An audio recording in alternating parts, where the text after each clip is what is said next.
If you want to create a clean suitcase icon in Figma, you're in the right place.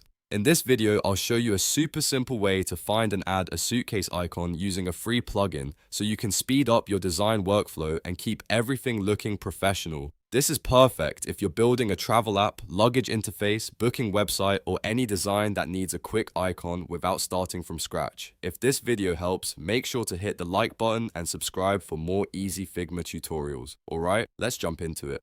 First, open your Figma design file and make sure you're inside the canvas where you want the icon to go.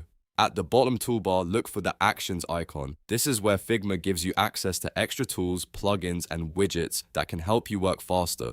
Click on the Actions icon to open the menu. Once the menu appears, choose Plugins and Widgets. This section is where you can search for useful add-ons that extend what Figma can do. Since we want a suitcase icon, we're going to use a popular icon plugin called Iconify. In the search bar, type Iconify and run it. Figma will load the plugin so you can browse thousands of icons instantly. After the plugin opens, use the search bar inside Iconify and type Suitcase. Then press enter to search. You should now see different suitcase icon options appear on the screen. Take a moment to pick the one that best fits your design style, whether you want a simple outline icon or a filled version. Once you've found the icon you want, just drag and drop it directly onto your canvas. You can place it exactly where you need it, then resize it, recolor it, or adjust it to match the rest of your design. And that's it. You've now created a suitcase icon in Figma using Iconify in just a few easy steps. This is one of the fastest ways to add professional icons without wasting time drawing them manually. If this tutorial helped you out,